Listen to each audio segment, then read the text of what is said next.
What's going on, everybody? It's your boy Dynamite, and I'm out and about doing this show on the road. And this is my Bulls playoff preview special.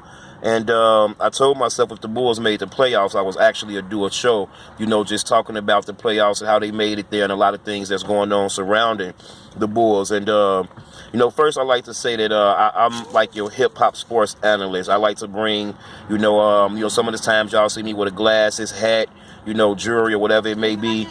And that's because I run an independent record label where I promote, I manage and represent artists, distribute music like to iTunes and things like that. But I'm also real heavy into sports. And if y'all go back on this channel, y'all see a mixture of everything. So let me just say the fact that they made the playoffs is a beautiful thing, regardless of how they get there. It gets us something to do, something to watch, a game to watch on Easter. I think it's a good matchup with the Celtics, better than them, having to face LeBron in the first round or whatever. So I just want to touch on some issues real quick surrounding how they made the playoffs and everything that was going on. For example, Miami Heat, they finished with the same record, and had the Bulls lost that game to the Nets, Miami would have ended up going to the playoffs and we wouldn't.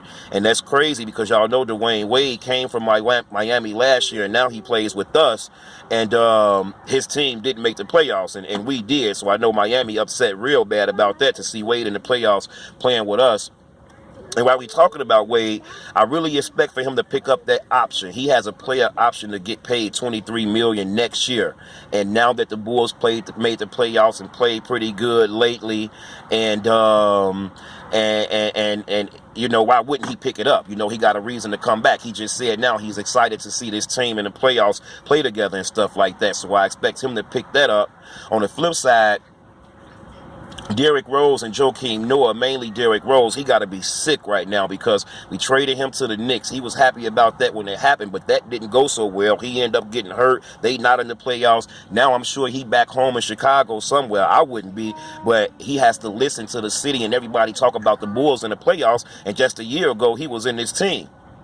On his team. We didn't make the playoffs last year when he was here, and now he got to watch Wade and Rondo and all of them in the playoffs. So I know they got to suck for him, but him and Joakim Noah hurt. Both of them ended the season with the Knicks hurt. You know what I mean? So now I want to talk about the front office a little bit, because a lot of people been, including myself, we've been on Garth Pax and Hoiberg a whole lot from how they handled the Thibodeau situation and everything. But they had guts to make this trade to let Derrick and to let Joakim go in free agency, but to trade Derrick, to finally make that move, and not only trade him, but get good value with Jerry and Grant and Brook Lopez. I don't know if I'm saying I might be talking about the brother, but y'all know the Lopez that we got. He is, to me, he's solid, he good, he dependable. I think they need to feed him more. He gets you 15 and 8 every game. That's all you can ask for from a sports center. You know what I mean? Jerry and Grant, now that Rondo back, is going to be coming off the bench, but he's a solid point guard. He's pure. He do the basic things that you need a point guard to do. You know what I mean? And then Valentine, needs a little bit more time. And I want to see Bobby Portis get a little bit more time because he got a nice shot. But who I really, really like and that's starting to come on is Zipster. I want to see Zipster get a lot more time. Zipster and Michael Carter-Williams that came from the Bucks. They putting together a lot of nice young talent. But of course, Jimmy Butler is the man and the main guy. Rondo on a one-year deal. I don't know if he'll be back or not. But they talking about Jimmy handling point guard. I don't know how that'll work anyway. But and then with Wade. So, and the thing about Wade, I want to touch on this. Wade 35. I want y'all to go back to how Jordan played when he was 37, our last championship run back in 98. He was still the same Michael Jordan at 37. And I'm not saying that Dwayne Wade is close to Michael Jordan or anything like that. I'm just saying that Dwayne Wade is one of those athletes that can get hot at any given time, that can drop 30 at any given time. And he coming back off an injury, but he's well rested. So this is going to be a fun, exciting playoff series. I'm excited to watch it. I'm not going to panic. I'm not expecting nothing out of it. If they lose, fine. They made it there. You know what I mean? And like I say, I'll come back and do a show probably Monday morning talking about the game, but I did just want to come in and say congratulations to the Bulls. And I almost forgot to say that it's a great time to be a fan, a Chicago sports fan.